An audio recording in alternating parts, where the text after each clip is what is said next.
It's your boy Jeffrey, aka Mr. Lockdown, aka Mr. Mississippi boy himself. To my lovely lefties, it's Mr. Lockdown. What up, you guys? Today we got Zach Russian. The tale of what?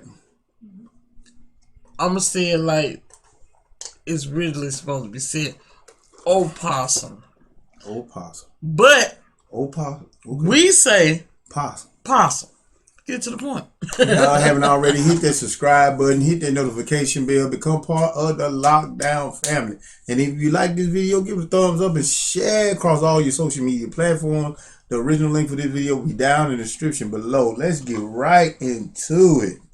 This is gonna be fun. You know it. Okay, I'm pretty sure I ain't the only damn one with this scenario going on in my life, but I'm going to at least say that I got a special case here. Okay, now I'm sure that a bunch of y'all have a friend like this one I'm fitting to talk about. I'm talking about the friend that's an asshole. Every group of friends has got one, and I got one. Okay, the little Lee Harrison. Oh, my bad. I'm sorry. About the friend that's an asshole. Every group of friends has got one, and I got one. Okay, the little son of a bitch's name is Possum, and this little motherfucker gets me in so much trouble that I don't know how the hell I'm not in jail. I don't understand it. I've had a couple close calls, but I just don't understand exactly how I'm not in jail. Alright, so let me tell you about Possum. Alright, he's about 5'5", about 138 pounds soaking wet, and this little son of a bitch is so fucking skinny he ain't got a muscle on his whole body, but he's got what I like to call the little man syndrome.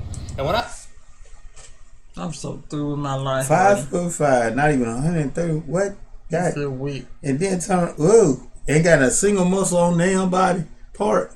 That's beautiful. He's smaller than your father. fucking skinny, he ain't got a muscle on his whole body, but he's got what I like to call the little man syndrome. And when I say little man syndrome, I mean that he thinks he's way fucking bigger than what he is. So I got a little story for you. A while back, me and Possum and the Triple B boys, that's my Bass Bucks and Birds buddies. That's my hunting club. That's the Triple B hat that you see me wearing all the time.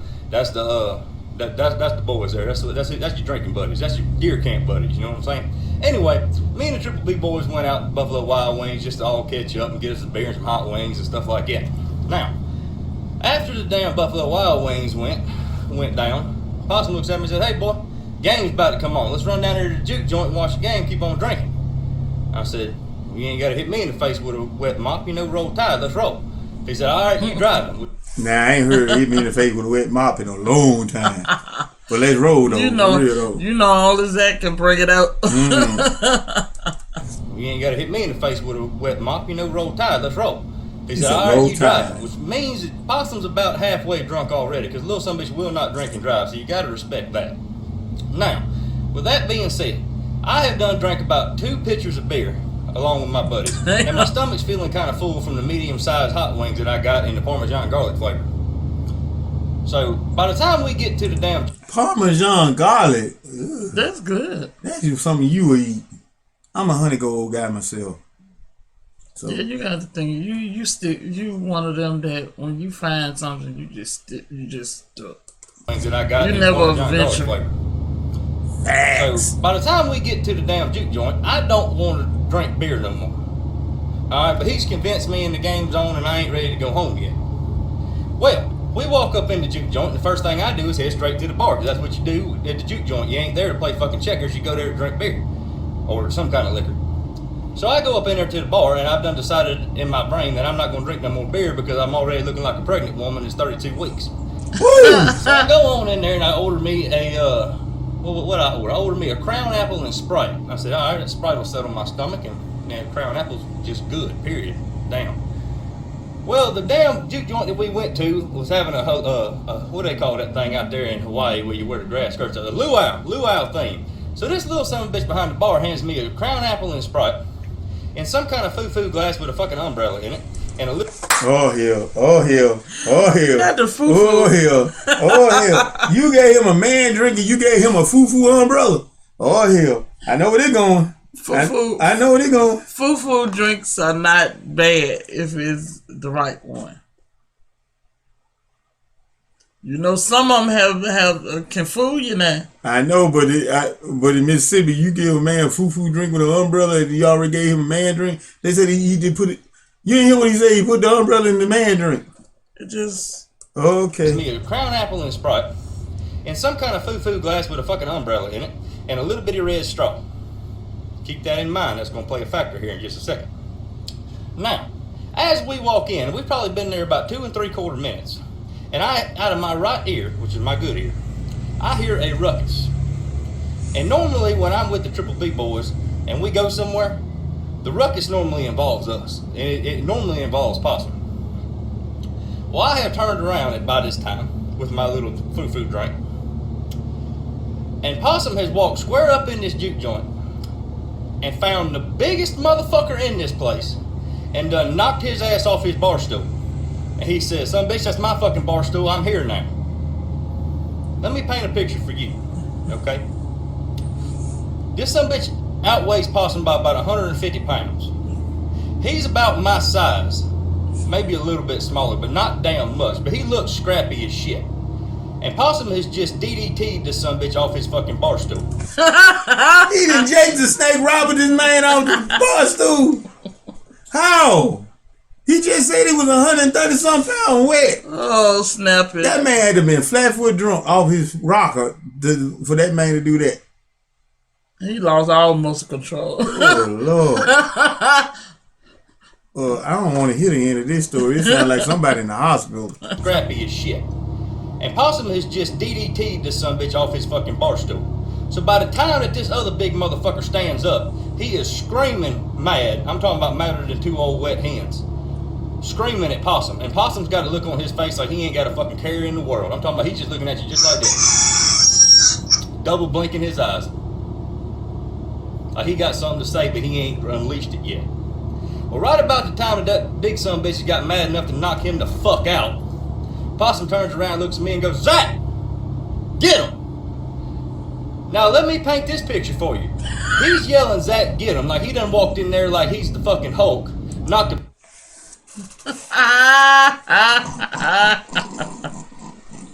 That wingman. That wingman shit. I'ma start it, you finish. Oh hell no. You started, you finish it. I'm gonna pick you up and take you home. And then he was already pregnant, poor thing. And he had a foo-foo drink. Poor Zach. He's yelling, "Zach, get him," like he done walked in there like he's the fucking Hulk, knocked a big son of a bitch off his fucking bar stool for no damn reason. I am standing over there with a foo-foo glass that looks like a fucking margarita, drinking my Crown Apple and Sprite out of a glass in a red little bitty straw with an umbrella in it. And I'm fully aware that I am a big son of a bitch. Now, before I go any further, I do want to let you know that 9 out of 10 times when you see me, I'm a big son of a bitch. I mean, I am 276 pounds of twisted blue steel and sex appeal. All right, I got a size. Go on there, Zach. Somebody need to come get what Sarah Bell? Come get your blue steel. Zach said Come he get your just... Superman. Zach said he just tell the truth. Forget what y'all talking about. Come get your Superman. What size, Zach? Come on, tell us what size. Oh Lord. She playing with your head there. I do want to let you know that 9 out of 10 times when you see me, I'm a big son of a bitch. I mean, I am 276 pounds of twisted blue steel and sex appeal. All right, I got a size 15 foot that'll stomp a mud hole in anybody's ass and walk that motherfucker dry, and hands big enough to make a double D titty look like a Granny Smith apple. Woo! But at this Woo! time, Woo! I'm finna throw something in. Woo! Where that come from? Granny Smith apples. Double D, you know how big your head had to. Wow. What are you doing? Imagine. double D titty look like a Granny Smith apple. Take 2 All of right. mine. But at this current time, with me drinking out of this glass and sipping it through a damn little bitty red stirring straw, all my intimidation factors are no longer in play. I look like a big ass bitch. I'm gonna go ahead and tell you. And the fact that little motherfucker put me in this situation really irks me. But at that current time, that's not where your brain's at. Your brain is that little motherfucker's about to die and you got to go help him. So as I set down my damn drink and go walking over there, I was in more of a trot, but I don't run. You don't mark me down for cardio because I don't speak Spanish. Too funny. I mean, to the point where you just bat your eyes twice because it's too funny. He said I don't speak Spanish because you I'm not playing with him. Come on here. I'm not gonna play with Zach. But I don't run. You Not. can't mark me down for cardio because I don't speak Spanish. As I walk over there, that other big son of a bitch realizes that this is fitting to be a real knockdown drag out, and I ended up having to calm down the situation where it did not escalate any further because me and the damn courthouse and all the jail cells and stuff, we don't get along real well. Mm-hmm. But after I got that little motherfucker outside that damn juke joint, I about beat him my fucking self. Now, I cannot be the only one with a friend like this. There's no way that I got the only friend in the world that I would take a fucking bullet between the eyes for or jump in front of a moving train to make sure that he didn't get hurt. And that son of a bitch is putting me in dangerous situations. I have no problem being the protector when we ain't doing nothing wrong, because 9 out of 10 times we doing something wrong, but you live for that one time that we're not doing nothing wrong. Facts. I have no problem protecting his ass. And I've never whipped a grown man before. But I was about 2 3/4 seconds away from bending his little fucking ass over my knee and taking my damn Levi belt off and wearing that ass the fuck out. I just want a little backup here that I ain't the only one dealing with this situation. I understand that a lot of y'all probably got some friends close to this, but if they ain't never done some shit like that, I'm fucking winning. If he keeps on with me, I'm gonna post his ass in one of these fucking videos and I want y'all to flood his inbox just to piss him the fuck off. Shit. Man, I wish your brother would do me like that. I thought he was going to somebody just trying to get me in trouble like Lee when we at work. But doing some bull crap like this? I don't think we got no brothers. No, we ain't. Our brothers about crazy as you are. Yeah. Well, that ain't speaking a lot. I know. But we ain't gonna start it. But we got silencers. But we ain't gonna start it though. But we'll finish it. Yeah. But our silencers are just as worse as the one that's rowdy. And we do stuff alone. We don't let nobody know when we gonna do it. We just do it, and then by the time people figure it out, now I think Chaos would be the most rowdiest. Yeah, he'll be the most rowdiest. But if you do it to a point that he don't want you to, he don't like you no more, he'll do it alone, and he'll be real quiet about it. And that's worse. A rowdy go quiet. Oh, you in danger. Now Ken and DJ and Huey passer, you know what I'm saying? He on the fence. He ain't. Don't let that claw fool you. Yeah, don't let that. I was gonna say that, you know what I'm saying? I was gonna say that, but you know. I was gonna say that, but I'm just saying. But our rowdy friends, they gonna talk big, and if you swing, they gonna get you. Like I said, our circle kind of small. So yeah, we trying to keep it small. We winging out the weeds, and we trying to grow grass around. Yeah, you know what I'm saying. But this right here was funny. Hey, but like we say in Mississippi, 101 down. Zach Rushing on lockdown. Peace. We out.